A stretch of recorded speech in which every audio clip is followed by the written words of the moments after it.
Over the past few weeks, I have read and uploaded for your benefit, education, relaxation, the Aldous Huxley classic, Brave New World. Now that we've both finished, let's go over what was, you know, what the novel was about. Bernard Marx, Lenina Crown, John the Savage, Henry Foster, Tomakin, Linda, all of these characters that we were introduced to at various stages, most of them at the beginning.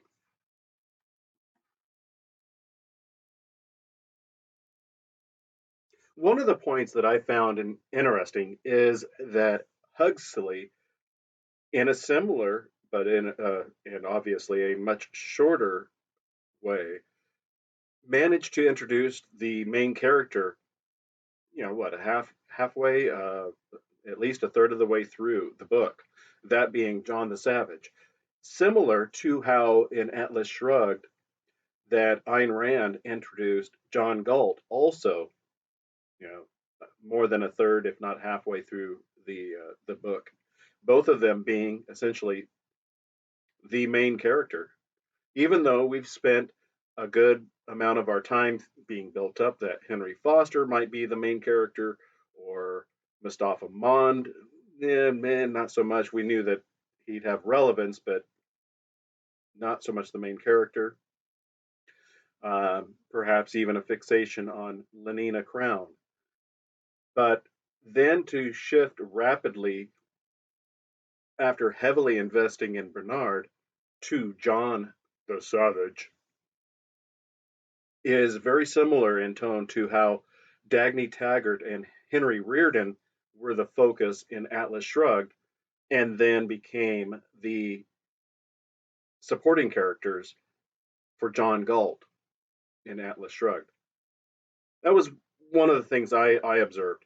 Um, Transitioning from classic literature to, for me at least, contemporary pop culture, the similarity between the distribution of Soma to the masses, this brave new world, the civilized world, being essentially drugged into a false euphoria to make their existence essentially. You ever go bowling and you've got the bumper lanes for kids? That's Soma, but it's much more. It's darker than that. If you've seen any of the iterations of Star Trek, there was the Avery Brooks led Deep Space Nine, and the focal point about a couple seasons in was the alien race that was dependent upon a drug in order to function. The people genetically engineered the soldiers to be dependent on the drug and had their little life chance to receive the drug, swearing allegiance and obedience and a willingness to die. Um, I don't know. To me, there seemed to be a that was the sci-fi adaptation of Huxley's Soma. I mean, both of them are technically a sci-fi medium. Um, Also, what I found fascinating is that our current society is, focuses on discarding of life, whether it's euthanasia, abortion on demand. It's become a reality a century later. When you look at how John the Savage reacted to the twins in the hospital ward as his mother had died and going off on them, and you look at how, you see, Canada's MAID, MAID. I call it murder assistance in dying. But when you have a disabled veteran being given a letter saying, hey, we can't build a ramp for you, but do you want to sign up for suicide?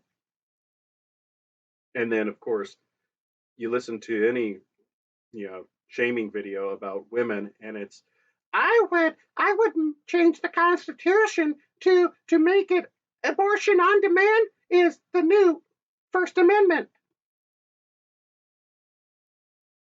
And then you watch Huxley's society essentially be desensitized, to be conditioned, as they call it, into accepting that that's the norm. And then you look around also at the recreational activities, the focus on sports, music, sex, and that's a replayed thing throughout history, whether it's the Roman empires bred in circuses or it's the modern day obsession with, oh, I gotta watch my football on Sunday. Oh, yeah, I gotta spend my half my month's paycheck on the Super Bowl. That kind of mentality. Um, One of the other points that was very heavy is that isolation is bad, and it, you could probably make. I wouldn't necessarily agree with it. I would have to hear somebody's argument, but John's desire at the conclusion of the book to live in isolation in an effort to, you know, to vomit out this sin of his poisoning of civility that he had received from civilization. Um, you know, oh, see that right there proves isolation is bad. Yeah, a lot of people are spend time in isolation. Some can handle it, some cannot. But in our current society, even isolation is considered an antisocial tendency, and it does merit a very valid question, and that is this a legitimate negative label? I would state no. If being normal means accepting depravity, debauchery, whatever you want to call it, the go along to get along. Hey, I got the shot, so should you. You yeah, that's not exactly a healthy. My parents would always use the example of, well, if your friends jumped off of a cliff or off of a bridge, would you? And that's essentially the infantilized part of society that that we've encouraged to blossom, and it's not a healthy blossom, in my opinion.